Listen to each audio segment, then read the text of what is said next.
एक ऐसी चिड़िया का झुंड जो पूरे के पूरे हिप्पो को खा रही है, लेकिन फिर भी हिप्पो उन्हें क्यों नहीं उड़ा रहा? लेकिन क्यों? और ये चिड़िया कौन सी है? दोस्तों, ये है ऑक्सपेकर बर्ड, जो दूसरे जानवरों की कान, नाक और बाकी बॉडी पर लगे वाले कीड़े और पैरासाइट या गंदगी वगैरह को साफ करने का धंधा करती है। लेकिन धंधे के खातिर कभी कभी इन्हें घायल जानवरों के ऊपर भी काम करना पड़ता है, जिससे दोनों पार्टी का फायदा होता है, जिसमें यह जानवरों के सड़े हुए घाव और मांस को खाकर साफ करना पड़ता है, जिससे घाव में इन्फेक्शन नहीं होता और घाव जल्दी ठीक हो जाता। शॉर्ट में समझे तो ये चिड़िया प्रकृति की सरकारी डॉक्टर है, इसीलिए तो सभी जानवर चुपचाप इसे अपना काम करने देते हैं। और दोस्तों, आपको ये पता है कि अगर मधुमक्खी नशा कर ले तो उसके हाथ पैर ही उखाड़ लिए जाते हैं। दरअसल कभी कभी मधुमक्खी भूल भूल में एक ऐसे फूल को छू लेती है जिसका रस नशीला होता है, यानी कि वह अल्कोहल वाला नेक्टर चूस जाती है।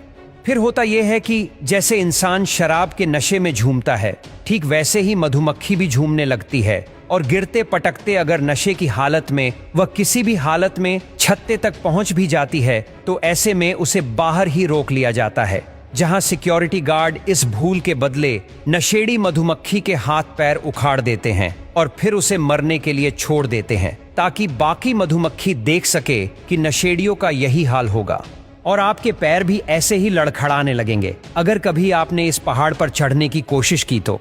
क्योंकि ये सभी लोग चाइना में बने माउंट ताई पर जा रहे हैं और इस पहाड़ को चढ़ने के लिए नीचे से लेकर ऊपर तक 7000 सीढ़ियां बनी हुई हैं, जिस पर चढ़ने में लगभग 5-6 घंटे का समय लगता है। लेकिन पहाड़ पर बिना रुके कंटिन्यू चढ़ा जाए तो, और इस पर चढ़ना इतना मुश्किल है कि कई लोग ऊपर जाते जाते हमेशा के लिए सीधा ही ऊपर की कट लेते हैं। लेकिन अगर आप एक बार इसके टॉप पर पहुंच गए तो कसम से ऊपर से जो व्यू मिलेगा जिंदगी का सबसे बेहतरीन व्यू होगा।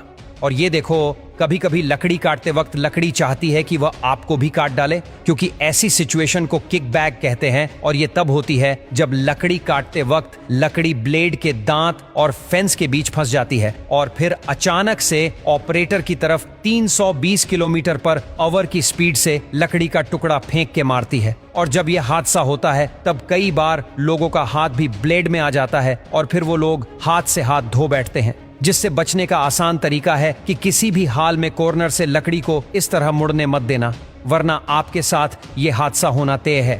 ये बवाल आपके साथ भी मच सकता है अगर आपने गरम तेल में पानी डालने की कोशिश की तो। दरअसल दोस्तों, कभी कभी किचन में खाना बनाते वक्त कुकिंग ऑयल में आग लग जाती है, जिसे बुझाने के लिए ज्यादातर लोग उसमें पानी डाल देते हैं, जिससे आग बुझने के बजाय ऐसे भड़क उठती है मानो कि आपने आग की बेटी के साथ छेड़खानी की हो। और इससे आपको घबराने की जरूरत नहीं है। इसे बुझाने के 3 सिंपल तरीके हैं। पहला तो किसी मेटल या कांच के बर्तन से आग को ढक दो, जिससे ऑक्सीजन सप्लाई कट होने से आग बुझ जाएगी, या फिर बेकिंग सोडा लेकर उसके ऊपर फेंक दो, आपका काम हो जाएगा। लेकिन अगर फिर भी बात ना बने तो तुरंत फायर सेफ्टी के बोतल का इस्तेमाल कर लेना, तुरंत ही आग के पापा शांत हो जाएंगे। ये एक ऐसा हाथ है जिस पर चढ़ने में उन लोगों को भी फट के 4-5 और कभी कभी तो 6 भी हो जाती है, जो ये कहते हैं कि हमें ऊंचाई से बिल्कुल डर नहीं लगता। दरअसल हवा में झूलते इस हाथ को गौतम बुद्ध का हाथ कहते हैं, जो कि चाइना में बना है, जिसके ऊपर कोई भी रेलिंग नहीं है। इसीलिए अगर आप यहाँ से नीचे गिरे तो सीधा गौतम बुद्ध से मुलाकात होगी, जो नीचे लगी नेट के अगल बगल में लगी हुई है। लेकिन नीचे गिरने से आपको कुछ भी नहीं होगा, इतनी सेफ्टी है।